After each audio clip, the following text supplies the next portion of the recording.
के आनंद भयो, जय कन्हैया लाल की। हाथी घोड़ा पाल की, जय कन्हैया लाल की। प्यारे कन्हैया लाल की सदा ही जय हो। जय जय श्री राधे। बहुत बहुत स्वागत है आप सभी का राधा सहचरी चैनल पर। जन्माष्टमी आ गई, तैयारियां हो गई या नहीं हुई है?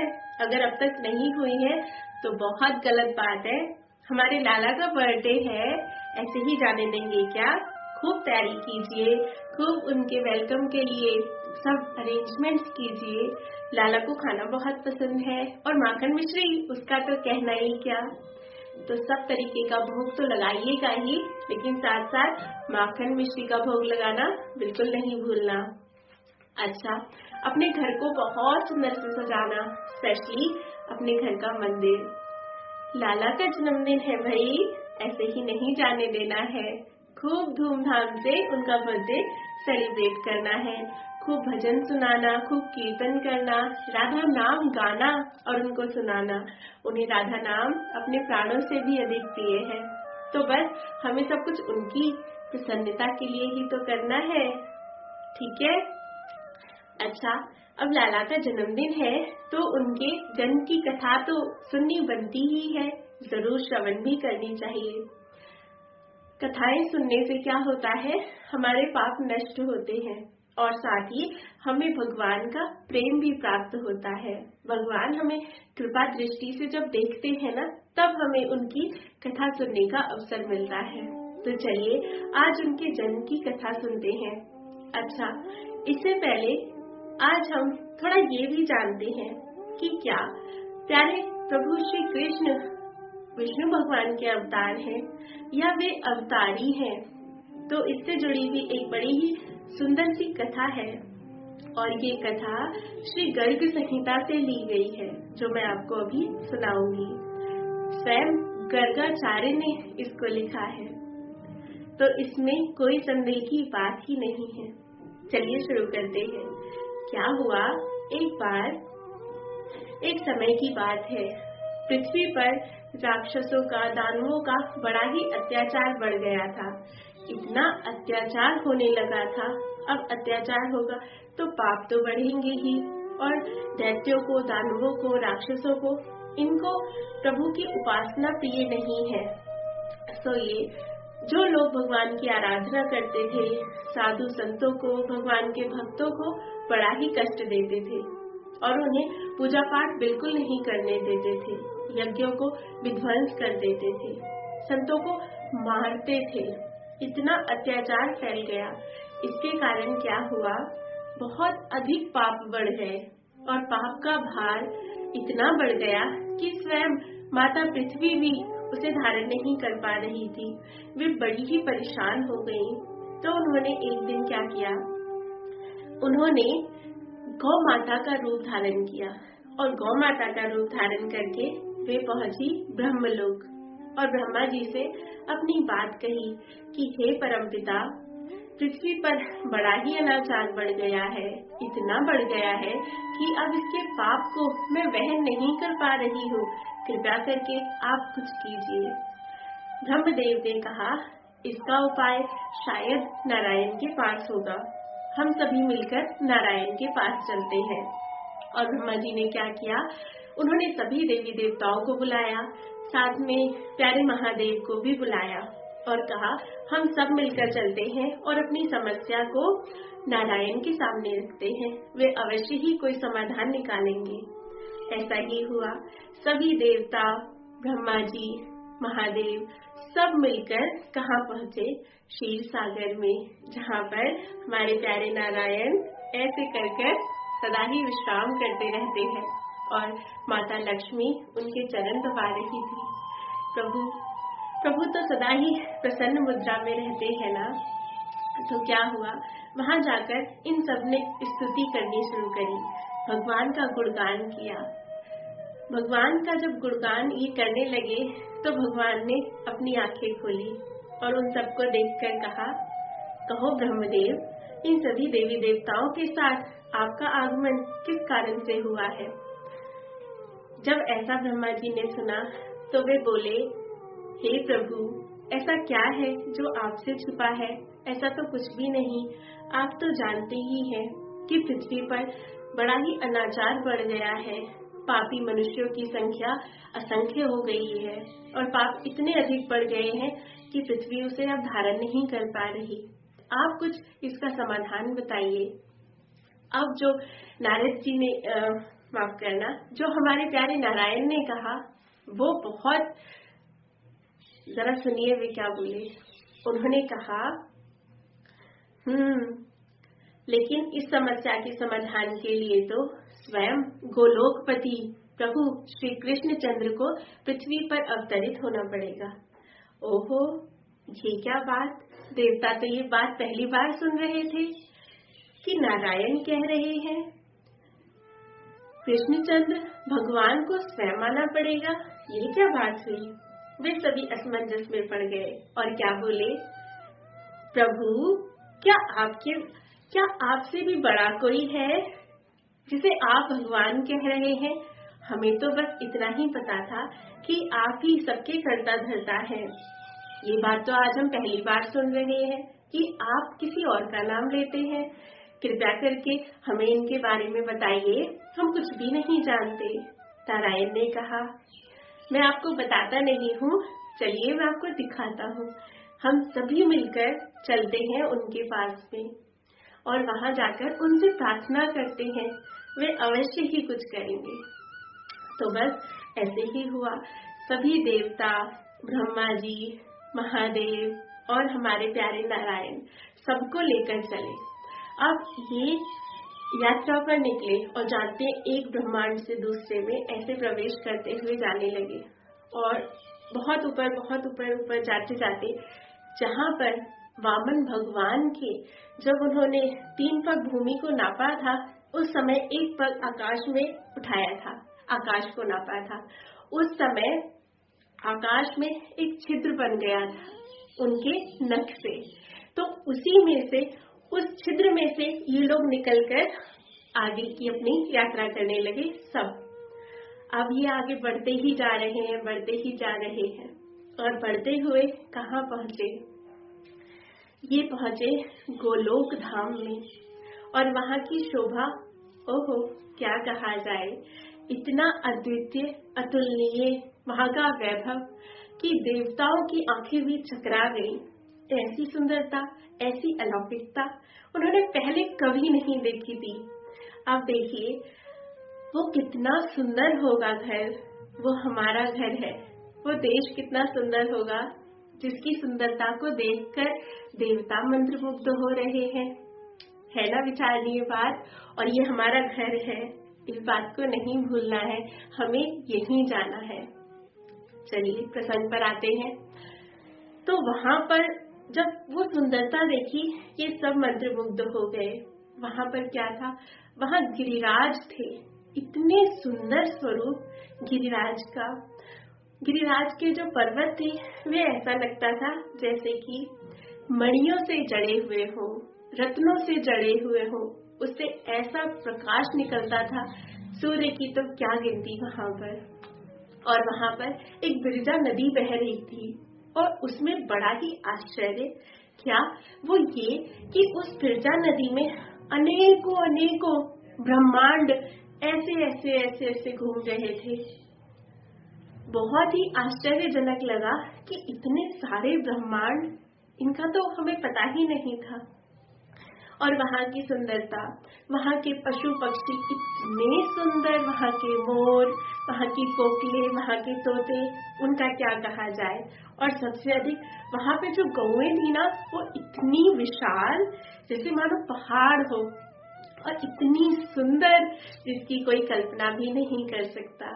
उन्होंने भी जेवरात पहने हुए थे, मणियों से बने हुए, मोतियों से बने हुए, और उनके जो सींग थे बहुत बड़े बड़े विशाल, उन पर सोना मड़ा हुआ था। उनकी सुंदरता भी बस देखते ही बनती थी। और वो भी क्यों ना, वो था भी तो गोलोक, गौओं का लोक, तो वहां तो उनकी सुंदरता का कहना ही क्या। ऐसी सुंदरता को देखते देखते ये सभी लोग आगे पहुंचे और आगे पहुंचकर जानते हैं उन्होंने क्या देखा। उन्होंने देखा कि दो सखियां खड़ी हैं और वे सखियां, हो उनकी सुंदरता, उनकी अलौकिकता कहना ही क्या। कामदेव और रति उनके सामने बड़े ही तुच्छ जान पड़ रहे थे। इतनी सुंदर वे स्त्रियां खड़ी हुई थी। लहंगा चोली पहनकर पीले रंग के वस्त्र में एक सखी थी और उनके हाथ में एक बेंत की छड़ी थी और ऐसे करके लिए उसको खड़ी थी। तो वहां पर जैसे ही उन्होंने प्रवेश करना चाहा तो उस सखी ने रोक दिया कि आप ऐसे अंदर नहीं जा सकते, पहले आप बताइए आप कौन हैं। ब्रह्मा जी ने कहा, आप हमसे पूछती हैं कि हम कौन हैं? हम ब्रह्मा हैं। सखी ने कहा, कौन ब्रह्मा? ओहो, ऐसी बात, कौन ब्रह्मा? ब्रह्मा जी सोचने लगे, क्या और भी ब्रह्मा हैं जो मुझसे ही इस तरह से पूछती हैं? तो जानते हैं सखी क्या बोली? सखी बोली, मुझे लगता है आप अपने घर से पहली बार निकले हैं। आप कहाँ से आए हैं, मुझे उसका नाम बताइए। ब्रह्मा जी तो बड़े असमंजस में पड़ गए कि हम ब्रह्मा हैं। उन्होंने कहा, आपके जैसे ब्रह्मा यहाँ पर अनेकों हैं और आए दिन आते जाते रहते हैं, और आपके तो 3 सिर है। यहाँ तो 10-10 सर वाले ब्रह्मा भी आते हैं भगवान के चरणों में प्रणाम करने के लिए। आप मुझे ठीक ठीक बताइए कि आप कहाँ से आए हैं। अब तो सखी की ऐसी बात सुनकर ब्रह्मा जी को तो कोई उत्तर ही नहीं सूझ रहा और सारे देवी देवता बड़े ही असमंजस में कि अब क्या करें। तो नारायण आगे आए। नारायण ने कहा, देवी, हम उस ब्रह्मांड से आए हैं जहाँ पर वामन भगवान ने जब अपना आकाश को नापा था, उस समय जिस ब्रह्मांड के आकाश में जो छिद्र हो गया था, हम उस ब्रह्मांड से आए हैं। इसके बाद सखी ने नारायण की खूब प्रशंसा की और उनसे कहा, मैं अभी जाकर अपने प्यारे प्रभु को बताती हूँ कि आप सब आए हैं। और उसने जाकर बताया और फिर इसके बाद इन सबको एंट्री मिली।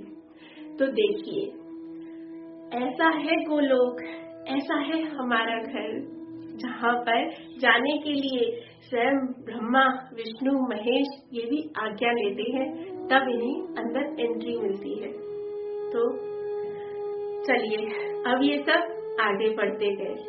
आगे बढ़ते बढ़ते ये पहुंचे वहाँ की सुंदरता, उसका तो वर्णन कोई कर ही नहीं सकता। बाहर ही वो इतना सब सुंदर दृश्य देखकर आए थे और यहाँ पर जब अंदर आए हैं तो जो वो देखते हैं उसे उनकी आंखें सहन ही नहीं कर पा रही। इतना तेज है यहाँ पर, इतनी सुंदरता है जो उन्होंने पहले कभी नहीं देखी थी, जो देवताओं ने नहीं देखी। क्या हम उसके बारे में सोच भी सकते हैं? जी नहीं, हम उसके बारे में कल्पना भी नहीं कर सकते। तो क्या हुआ, जब ये आगे बढ़े तो आगे बढ़ते बढ़ते वहाँ की सुंदरता, अलौकिकता की प्रशंसा करते हुए जा रहे थे और आगे जाकर उन्होंने देखा कि सहस्त्र 1000 दल का एक बड़ा ही विशाल कमल का पुष्प है और उसकी सुंदरता कुछ कहीं नहीं जा सकती। और उस कमल के ऊपर एक अष्ट दल का एक कमल है और उसके ऊपर 4 पंखुड़ियों का एक कमल है। इतना अद्भुत, इतना सुंदर। और उसके ऊपर क्या है? उसके ऊपर एक बड़ा ही सुंदर सिंहासन रखा हुआ है जो कि रत्नों से जड़ा है।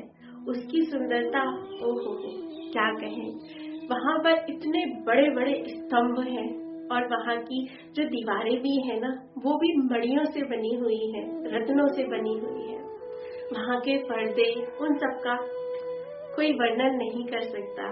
और वहाँ पर उस सिंहासन पर विराजे हैं प्यारे गोलोक धाम वासी कृष्णचंद्र अपनी राधा रानी के साथ में। कितना अद्भुत वो दृश्य था। और उनकी सेवा में अष्ट सखियां और प्यारे प्रभु के अष्ट सखा, ये सब उनकी सेवा में खड़े हुए थे। किसी के हाथ में जल पात्र, किसी के हाथ में फल, किसी के हाथ में सारी सेवा सौज, किसी के हाथ में शरबत, किसी के कोई पंखा डुला रहा है, कितनी सुंदर सेवा और कितने सुंदर लग रहे हैं वे सबके सब सखियां सखा कामदेव और रति को पराजित करते हैं। इतने अद्भुत है वे। और वहां पर उनसे सेवित प्यारे राधा कृष्ण बैठे हैं और उनकी शोभा नहीं कही जा सकती। बस विस्मय से सभी देवी देवता तो बस देखते ही रह गए। इसके बाद उन सब ने प्रभु का यशगान करना शुरू किया। भगवान की बहुत तरह से प्रार्थना की, बहुत तरह से स्तुति की। इसके बाद प्रभु ने कहा, कहिए कैसे आना हुआ। तो उन सब ने बताया कि प्रभु आप सब जानते हैं, फिर भी आप पूछते हैं तो मैं कहता हूँ, पृथ्वी पर बहुत राक्षस दैत्यों का बहुत ज्यादा प्रकोप बढ़ गया है। वे सबको बहुत परेशान कर रहे हैं। आपसे विनती है कि आप इसका कुछ समाधान कीजिए। प्रभु ने कहा, हाँ, इसका समाधान मैंने सोच लिया है और इसे ठीक करने के लिए तो मैं स्वयं ही पृथ्वी पर अवतरित होऊंगा। पर इससे पहले मेरा आदेश है कि आप सभी देवी देवता भी पृथ्वी पर जाइए और वहां जाकर जीवन धारण कीजिए, क्योंकि आगे जाकर आप सभी मेरी लीलाओं में सहभागी बनेंगे। सबको बड़ी प्रसन्नता हुई प्रभु की ऐसी बात सुनकर, और भगवान की प्रसन्नता करते करते वे सभी प्रणाम करके वहां से चले। लेकिन इधर क्या हुआ? इधर ये हुआ कि राधा रानी ने सुना कि प्रभु धरती पर जा रहे हैं। ओहो, राधा रानी तो बड़ी ही दुखी हो गई। दुखी क्या, वे मूर्छित हो गई। मूर्छित हो गई तो प्रभु ने उन्हें जगाया। उनसे कहा, देवी क्या हुआ? लाडो रानी बोली कि प्रियतम प्रभु, मैं आपके बिना नहीं रह सकती। आप धरती पर जाएंगे तो मैं जीवन धारण नहीं कर पाऊंगी। प्रभु ने कहा, अरे तो हम आपके बिना थोड़ी ही जाएंगे, हम आपको अपने साथ लेकर जाएंगे, हम दोनों चलेंगे। तो उन्होंने कहा, लेकिन यह भी तो संभव नहीं है। संभव नहीं है? क्यों भाई, क्यों संभव नहीं है? तो राधा रानी ने पता है क्या कहा? बहुत सुंदर और बहुत इम्पोर्टेंट बात। लाडो बोली कि जहाँ पर वृंदावन ना हो, जहाँ पर यमुना जी ना हो और जहाँ पर गिरिराज ना हो, ऐसी जगह मैं नहीं रह सकती। ऐसी जगह मुझे कदापि प्रसन्न नहीं कर सकती प्रभु। प्रभु ने कहा, तो इसमें क्या बड़ी बात है, मैं इन सबको ही आपकी प्रसन्नता के लिए धरती पर भेज देता हूँ। और प्रभु ने ऐसा ही किया। उन्होंने गिरिराज को, यमुना जी को और वृंदावन को आज्ञा दी कि वे सभी धरती में आए और ब्रज 84 कोस में जाकर निवास करें। जानते हैं, जो ये वृंदावन है, जो ब्रज 84 कोस का जो पूरा स्थान है, वो सब गोलोक धाम से आया है। वो सब चिन्मय है, वो सब भगवान का घर है। प्यारे प्रभु श्री कृष्ण और राधा रानी को प्रसन्नता देने वाला है। जी हाँ, और कहते हैं कि ये वृंदावन उस गोलोक की छाया है। इसीलिए तो कोई जीव गलती से भी वहां चला जाए तो उसका कभी बुरा नहीं हो सकता, फिर तो उसका कल्याण होना निश्चित है। इसीलिए धाम जरूर जाइए और हो सके तो अपने मित्र संबंधी सखा जिनको भी आप ले जा सके उनको जरूर ले जाइए, भले वो पूजा पाठ भी ना करते हो, क्योंकि वो एक बार किसी भी तरीके से पहुंच गए ना तो उनका कल्याण होगा। तो इस तरह से प्रभु ने वचन दिया और फिर वे समय आने पर धरती पर अवतरित हुए। तो इसकी कथा है, आइए अब इसे सुनते हैं। समय बीतने पर भाद्र मास आया और उसकी अष्टमी आई। अष्टमी के दिन ही लाला का प्राकट्य हुआ था, लेकिन प्राकट्य से पहले कुछ घटनाएं हुई थी। आइए उन्हें सुनते हैं। क्या हुआ था? उग्रसेन नाम के राजा थे। वे मथुरा पर राज करते थे। वे वहाँ के राजा थे और बड़े ही अच्छे से राज्य किया करते थे। लेकिन उनका एक पुत्र था जिसका नाम था कंस। वो कंस बड़ा ही दुराचारी था। वो बहुत ही मंद बुद्धि का था। वो भगवान की पूजा पाठ करने वालों को बिल्कुल नहीं जीने देता था, बहुत अत्याचार करता था, बड़ा ही पापी था। तो एक दिन क्या हुआ, जो उग्रसेन थे उनके जो छोटे भाई थे देवक, उनकी एक पुत्री थी जिसका नाम था देवकी। समय आने पर देवकी का विवाह वसुदेव जी के साथ हुआ, क्योंकि ये जो देवकी है कंस की चचेरी बहन थी, तो वो उसे बड़ा ही प्रेम करता था, बड़ा ही स्नेह करता था अपनी बहन से। तो जब उसकी शादी हुई तो उसने प्रेमवश कहा कि मैं अपनी बहन को स्वयं छोड़ने जाऊंगा उसके ससुराल, और ऐसा ही हुआ। बड़े ही धूमधाम से उसका विवाह किया और उसके बाद वो स्वयं उसको रथ पर बिठाकर लेकर चला, वसुदेव, देवकी और कंस ने स्वयं ही रथ चलाया। रथ चलाते हुए जब वो रास्ते में जाने लगा तो वहां पर रास्ते में एकदम से आकाश कड़का और वहां से एक आवाज आई जो कि आकाशवाणी थी। आकाशवाणी ने क्या कहा, ए मूर्ख कंस, तुझे इतना भी ज्ञान नहीं है, जिस बहन से तू इतना प्रेम करता है उसकी ही 8वीं संतान तेरी मृत्यु का कारण बनेगी। इतना कहकर वो आवाज तो बंद हो गई, लेकिन कंस उसका माथा ठनका और वो एकदम से बड़ा ही क्रोधित हो गया। उसने सोचा मुझे कौन मार सकता है, और अगर इसका पुत्र मुझे मारेगा तो मैं इसी को ही मार देता हूँ, ना ये रहेगी ना इसके पुत्र होगा। तो उसने तलवार निकाली और देवकी की गर्दन पर रख दी।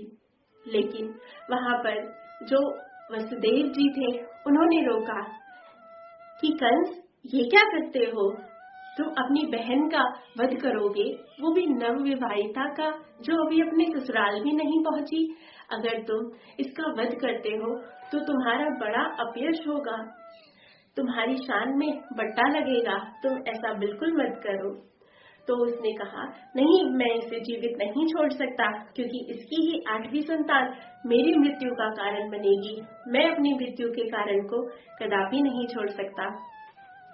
तो वसुदेव जी ने कहा, अच्छा, तुम्हें भय इसकी संतान से है ना, देवकी से तो नहीं, इस बेचारी ने तुम्हारा क्या बिगाड़ा है। मैं तुम्हें वचन देता हूँ कि इसकी जो भी संतान होगी उसे लाकर मैं तुम्हें दे दूंगा, लेकिन तुम इसे कुछ मत करो। क्योंकि कंस बचपन से ही वसुदेव जी को जानता था और वह यह भी जानता था कि वे कभी भी असत्य भाषण नहीं करते, तो जो उन्होंने कहा है वो वैसा ही करेंगे। लेकिन फिर भी कंस ने इन दोनों को कारागार में डाल दिया, बंदी बना दिया, बेड़ियों से जकड़वा दिया, हजारों सैनिक वहां पे खड़े कर दिए कि किसी भी तरह से इनका पुत्र जीवित नहीं रहना चाहिए, जैसे ही पुत्र होगा मैं उसका वध कर दूंगा। बस समय बीतने लगा और समय बीता तो देवकी को पहली संतान हुई, वो पुत्र था। वहां पर वसुदेव ने क्योंकि वचन दिया था, इसीलिए उसी वचन की रक्षा के लिए वसुदेव जी ने उस पुत्र को ले जाकर कंस को दे दिया। कंस को थोड़ी दया आई, उसने सोचा कि चलो 8वां पुत्र ही तो मेरे वध का कारण होगा, इसे मैं जाने देता हूँ। तो उसने उसे उस समय के लिए छोड़ दिया। लेकिन इधर क्या हुआ, इधर नारद जी आए और नारद जी ने सोचा अगर ये ऐसे पुत्र को छोड़ देगा तो इससे क्या होगा, इससे इसके जो पाप है वो कम हो जाएंगे, क्योंकि पुण्य बन जाएगा, जो कि बिल्कुल अच्छा नहीं है। और दूसरी बात, ये जो है, जो अभी जो 6 पुत्र आगे भी होने वाले हैं, उनका मरना तो निश्चित है और वो मरने भी चाहिए। क्यों मरने चाहिए, आइए इसकी कथा सुनते हैं। क्या हुआ था, ब्रह्मलोक में 6 देवता थे। वे 6 देवता जो ब्रह्मा जी थे उन्हें बड़े ही प्रिय थे, इतने प्रिय थे कि कभी कभी उनसे जो गलतियां हो जाती थी ब्रह्मदेव उन्हें नजरअंदाज कर देते थे, और इसी कारण वे बड़े ही दम्भी हो गए, और इतने दम्भी हो गए कि उन्होंने एक दिन ब्रह्मा जी का भी अपमान कर दिया। बस जिस दिन उन्होंने ऐसा किया तो ब्रह्मा जी को बड़ा ही दुख हुआ और उन्होंने क्रोधित होकर उन्हें श्राप दे दिया। उन्हें श्राप दिया कि तुम देवता बनने के लायक नहीं हो, जाओ तुम दैत्य हो जाओ और धरातल पर रहो, यहाँ पर तुम्हारे लिए जगह भी नहीं है और तुम यहाँ रहने के लायक भी नहीं हो।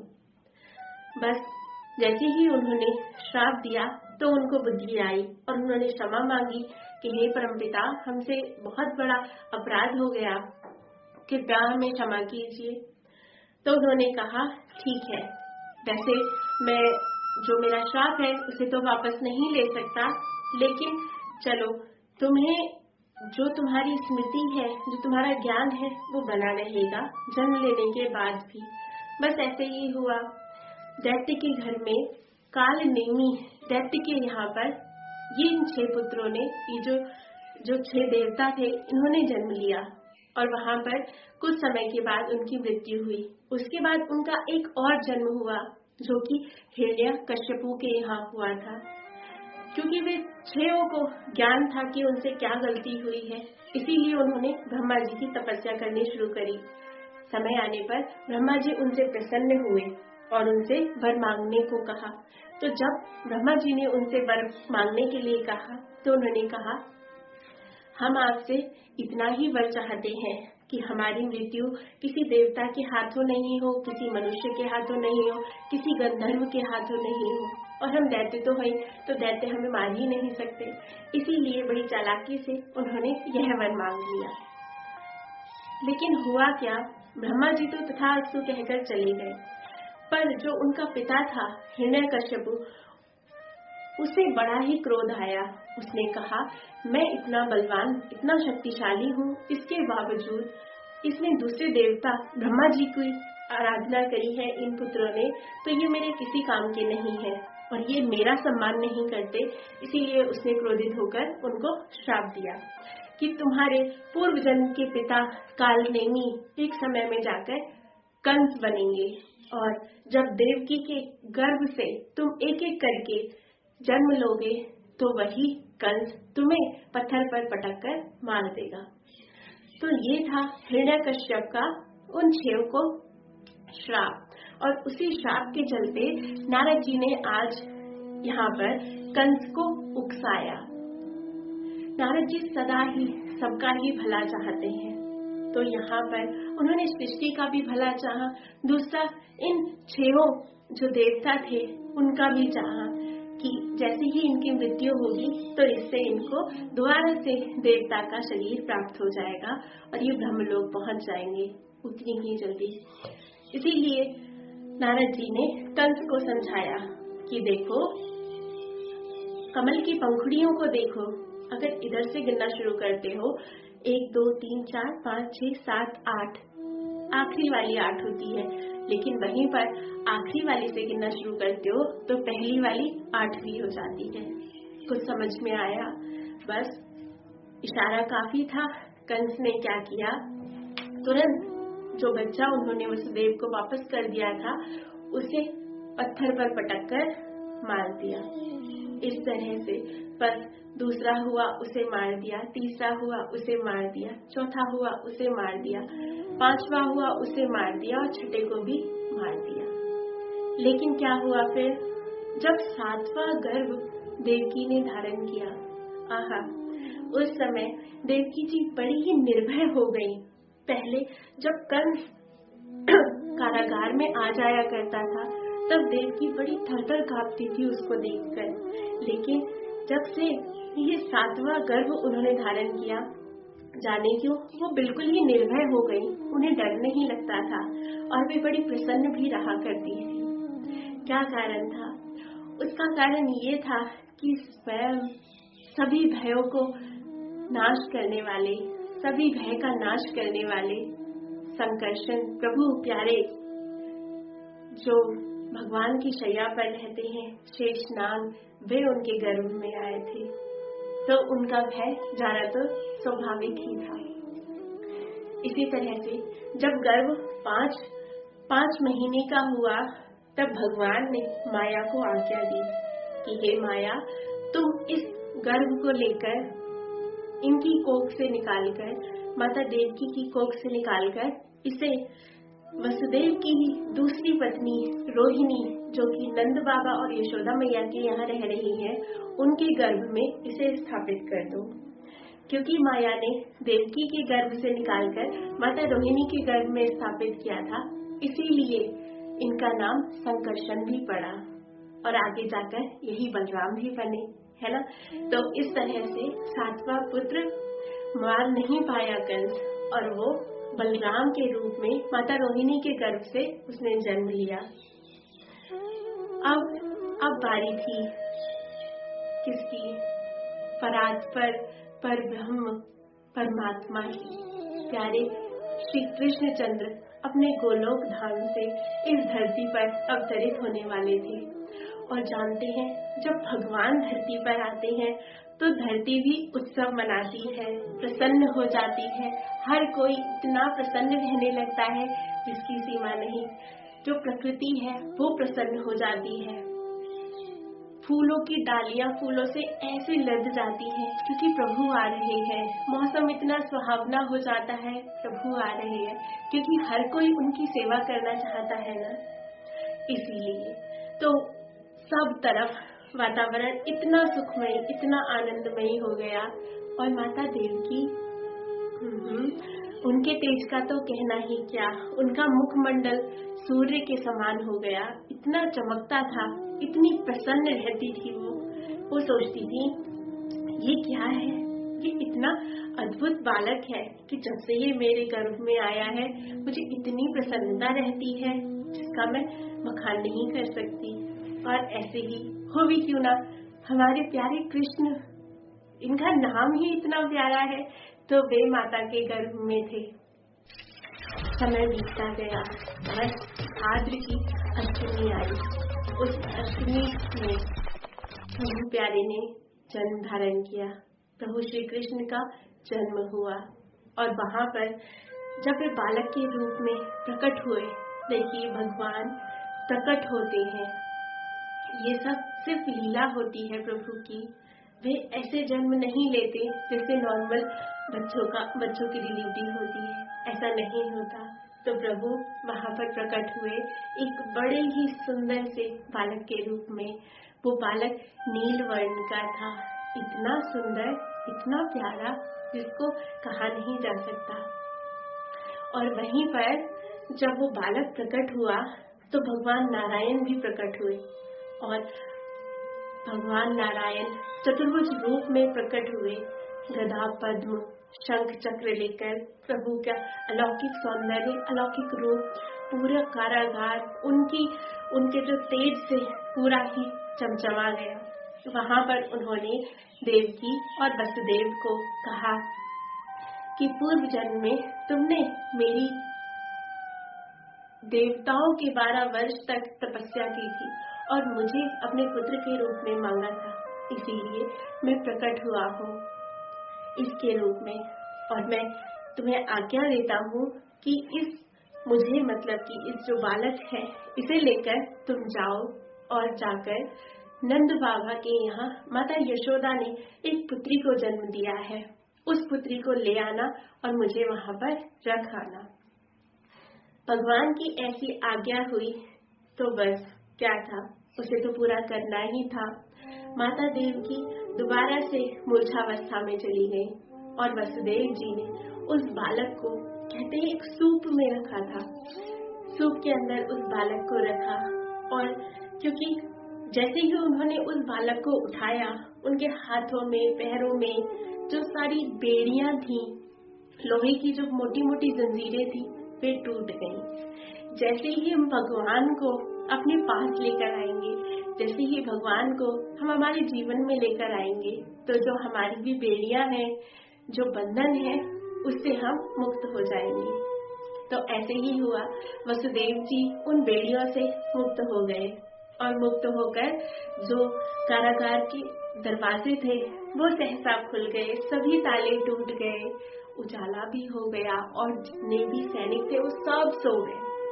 ये प्रभु है, प्रभु आए हैं तो ये सब होना तो स्वाभाविक ही है ना। बस फिर वसुदेव जी उस बालक को लेकर चले। घनघोर अंधेरी रात, इतनी तेज हवाएं चल रही है और बारिश भी होने लगी। यमुना जी पार करनी थी, लेकिन वसुदेव जी बिल्कुल नहीं घबराए। घबराते भी क्यों, स्वयं भगवान को उन्होंने अपने सर के ऊपर धारण कर रखा था।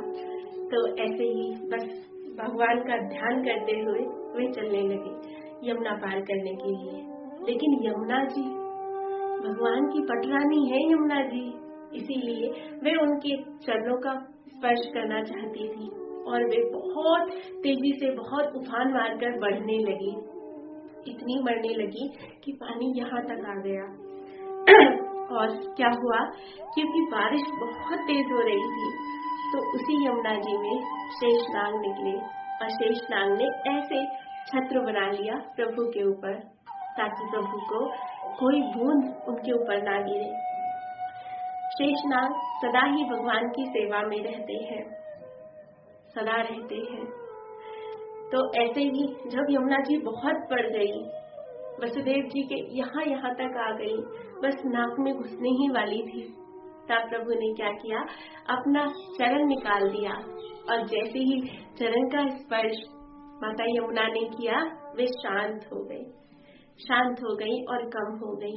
बस फिर क्या, बड़ी आसानी से वसुदेव जी ने यमुना पार की और कहाँ पहुँचे, गोकुल। गोकुल पहुंचकर नंद बाबा के घर गए और वहां पर उन्होंने, यशोमती मैया उस समय सो रही थी और उनके बगल में एक प्यारी सी बड़ी सुंदर सी बच्ची लेटी हुई थी। तो जैसे कि भगवान ने आदेश दिया था कि बच्ची को ले आना और मुझे छोड़ आना, तो उन्होंने वैसा ही किया।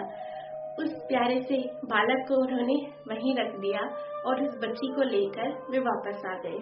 और देखिए, जैसे ही वापस आए, जैसे ही कारागार में पहुंचे, दोबारा से सभी ताले लग गए, सभी दरवाजे बंद हो गए, सैनिक जाग गए, उनकी हथकड़ियां वापस आ गई, सब हो गया।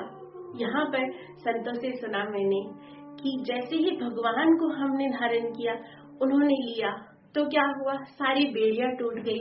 लेकिन जैसे ही माया को उठाया, माया को लेकर आए, तब क्या हुआ, सारी बेड़ियां वापस से पड़ गई। तो हमें क्या करना है, हमें सदा ही भगवान को अपने सिर पर धारण करना है, अपने मस्तिष्क में धारण करना है, उनका स्मरण करना है, ना कि माया में फंसना है। क्योंकि माया में फंसेंगे तो बेड़ियों से जकड़े जाएंगे, और अगर प्रभु का ध्यान करेंगे तो सदा आनंद मग्न रहेंगे। बस फिर क्या हुआ, उस बच्ची ने रोना शुरू किया और जैसे ही उसने रोना शुरू किया, सैनिकों ने जाकर कंस को बताया। कंस दौड़ा दौड़ा आया और वहां पर उसने देखा, पुत्री, ऐसा कैसे हो सकता है, अष्टम गर्भ तो पुत्र होना चाहिए था, लेकिन ये पुत्री कैसे हुई है। उन्होंने कहा, जो है आपके सामने ही है। उसने कहा, जो भी हो, मैं इसे भी नहीं छोड़ूंगा, मैं इसे भी मार डालूंगा। तो जैसे ही कंस ने उस प्यारी सी बच्ची को लिया और हवा में उठाया पत्थर पर मारने के लिए, वैसे ही वो कंस के हाथों से छूटकर आकाश में जाकर स्थित हो गई और आकाश में जाकर उसने अष्टभुजा वाली देवी का रूप धारण किया और वह देवी बोली, मूर्ख कंस, तू मुझे मारना चाहता है, लेकिन जो तुझे मारना, जो जिसका जन्म हो चुका है, जो तुझे मारेगा, वो जन्म ले चुका है। अब तेरा काल निश्चित है, अब तुझे कोई नहीं बचा सकता। बस इतना कहकर जो देवी थी वो तो अंतर्ध्यान हो गई और यहाँ पर कंस तो बड़े ही अचंभे में पड़ गया कि ऐसा कैसे हो सकता है, उसे तो यही होना चाहिए था। इस तरह से प्यारे प्रभु श्री कृष्ण ने इस धरती पर प्रकट हुए और वहां पर फिर आगे तो कितनी ही प्यारी, कितनी ही आनंदमयी अद्भुत लीलाएं प्रभु ने की हैं, इसे भी हम आगे सुनेंगे। इस तरह से प्यारे प्रभु श्री कृष्ण का जन्म हुआ, ये थी उनकी प्यारे जन्म की कथा। तो बहुत आशा करती हूँ कि आपको आनंद आया होगा। आनंद आया हो तो प्रेम से कहो, हाथी घोड़ा पाल की जय, कन्हैया लाल की, हाथी घोड़ा पाल की जय, कन्हैया लाल की, कन्हैया लाल की जय हो, जय हो, जय हो। जन्माष्टमी की आपको अनंत अनंत बधाइयाँ। खूब प्यार से सेलिब्रेट करना, बहुत सुंदर से घर सजाना, मंदिर सजाना और भगवान के लिए जितना हो सके सुंदर सुंदर भोग पकवान बनाना। माखन मिश्री का भोग लगाना तो बिल्कुल नहीं भूलिएगा। बड़े ही सुंदर से वस्त्र भगवान को धारण कराइएगा। भगवान प्रसन्न होंगे और भगवान प्रसन्न हो गए तो इसके बाद कुछ रह नहीं जाता करने के लिए, है ना। फिर से जन्माष्टमी की ढेरों शुभकामनाएं। जय जय श्री राधे, जय जय श्री राधे।